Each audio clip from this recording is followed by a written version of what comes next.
Welcome to Monmouth in Focus, a program about the services and functions of Monmouth County government. I'm Commissioner Director Tom Arnone, your host for this segment of Monmouth in Focus.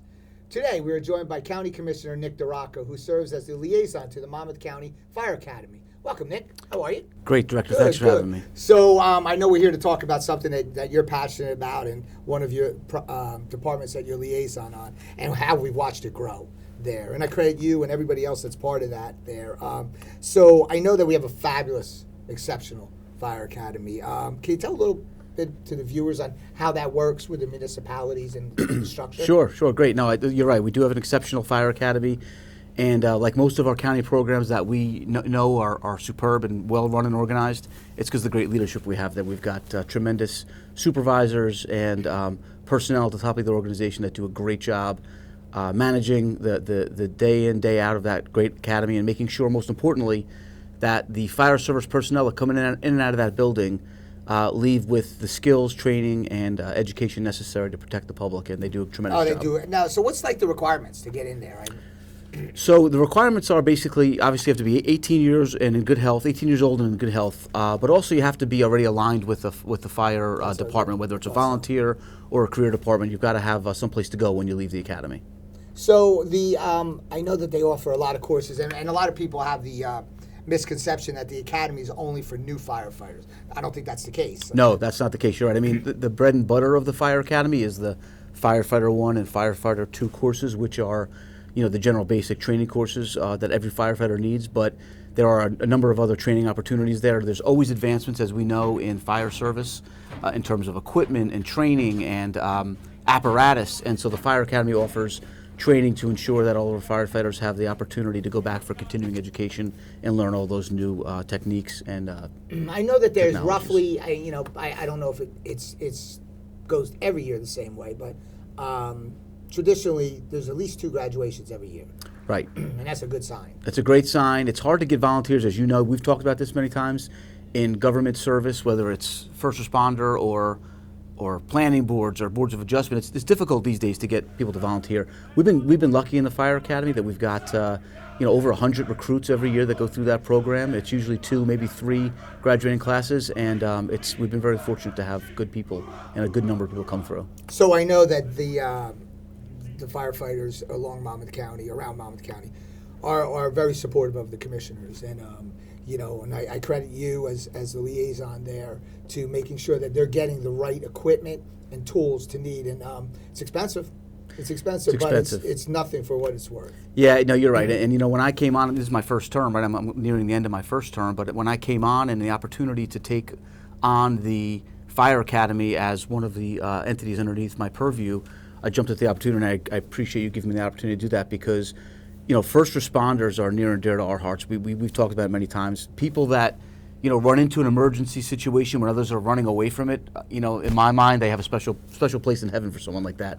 And our fire service personnel do a tremendous job. And they need the skills, they need the training, but most importantly, to your point, they need the equipment. And it's very expensive, but we always put them first. We put their capital needs first, and we do whatever we can to make sure that they're equipped appropriately so that they can not only do the job effectively, but then get home to their families, which is so the important. Good thing about with our fire district and our fire academy and all the personnel there, they're in good hands with you being a liaison, because you're also a liaison of finance too. Correct. Here at the county, and that's important, and they tie in together. Right. So you can see what the needs are, what with the ability of what we have to do, if we have to plan it a little longer down the road, but whatever it might be. But the positive thing is your relationship with the staff there. How's that? Yeah, no, it's great. It's great staff. They're lean, but they're mighty. They're small staff, but they do a tremendous job. I mean, there's 7,000, I think 6,000 or 7,000 individuals that go through that program, or that go through that academy, I should say, every year. And it's a tall order to manage that, and they do a tremendous job. They do it on a really tight budget and very efficiently and effectively. And you're right, it's all about planning. We come into the beginning of the year and we say, what resources do we need over the next 2, 3, 5 years to equip those folks in the right way? And you put a plan together, and at the end of the day, we can rest assured that we're giving our firefighters the tools they need to do the job. Are they looking to down the road a little? Because the biggest problem with all volunteer bases, and especially as demanding as the firefighters, the actual courses that are needed and the educational component side to go through it, it's long. It's long in time. it's timely. So, but what happens is people have families, people have lives, and they have to balance to see what one they're able to do.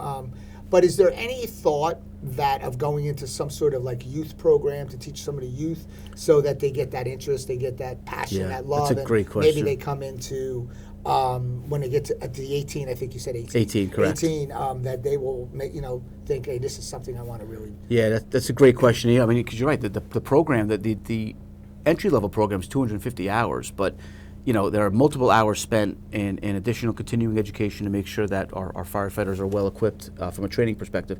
But getting volunteers is difficult, even though we do well at the Fire Academy. So what you want to do is you want to engage people at a young age, right? You want to get to the kids who are 14 and over, which is what the Fire Academy offers, a youth program for kids 14 and up. Expose them to the academy, expose them to the fire service, see if it's something they want to do. A lot of kids at that age, I think, are drawn to public service, and this is a way to make them see whether or not they want to pursue this for a career. So I've been there, and I know you have too, been there to some of the burn days where Right. they burn buildings down, and you see these volunteers going through these buildings, and you wonder and you question. So it's different if you're doing it for a living. It's something you chose to be your career for for your financial side of your living there, and I commend. Oh my goodness, I commend them. And I think Asbury Park is the only full fire department that's paid here in Monmouth County. We do have some that have certain staff on it because it's tough to get volunteers during the day.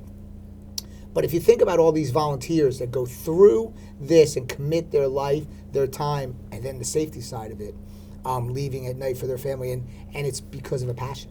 Absolutely. No, it's true. And I always say, again, it takes a special person to run into an emergency when others are running away, but also, candidly, for those of us that aren't first responders, to me, it really kind of restores your faith in our communities. Absolutely. When you see people who are putting themselves forward to protect your family, and to protect your well-being and your property. And that's a special thing. It's really gratifying, and as us as elected officials to be able to honor those individuals like we do when we have the opportunity Absolutely. to. That's one of the best things we can do as elected officials. So, does it have to be a Monmouth County firefighter to come through our academy? So the academy is primarily Monmouth County, but of course we have surrounding communities do come through the academy. We do have some recruits from Ocean and surrounding communities. But one thing's for sure, no matter which county, which community they come from, when they leave the academy, they are well-equipped, well-trained, and up to the task of protecting the public safety wherever they go back to. How many fire companies do we have in Monmouth County?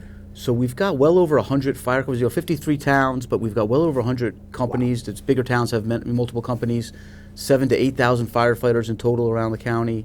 But it's a big county, 53 towns, 650,000 residents, so it's a tall order. And, people have to remember that fire disasters can strike any of us at any time, and we all like to think we're immune to it. I know I do. But when you're the victim of a fire disaster, it's really devastating. And it never leaves your mind.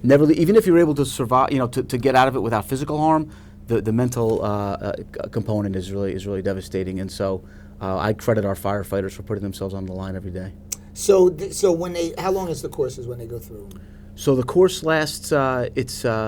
Like I said, we do about 2 or 3 years, so they're about 6 to 8 weeks each course. Pretty intensive, 250 hours. Wow. So there are some hybrid training, do some virtual, in-person classroom, but then of course the field training is where the rubber meets the road, and that's where the folks go into the burn building, as you alluded to before, and show what they can do and what they've learned in the classroom. Yeah, it's remarkable seeing it. It's remarkable seeing the glow on the faces at graduation and the family members, right? The parents, and in most cases, I think you'll agree, is when you're looking at the families at graduation, it's usually a chip off the old block. Very true. And you see somebody's, whether it's the father, the mother, or somebody that's been involved in some sort of emergency service area in the town that they reside in that has segued into their children. And the other thing really that's interesting is the diversity of recruits is very interesting. All walks of life, all backgrounds.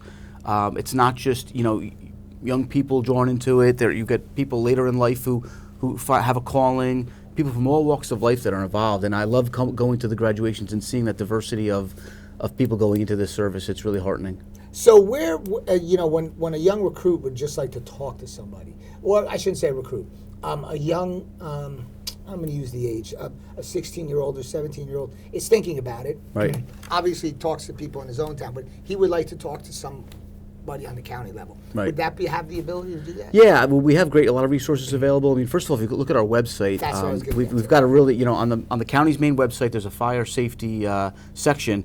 Tremendous resources there about, not only about the academy, but about fire safety tips, things like that.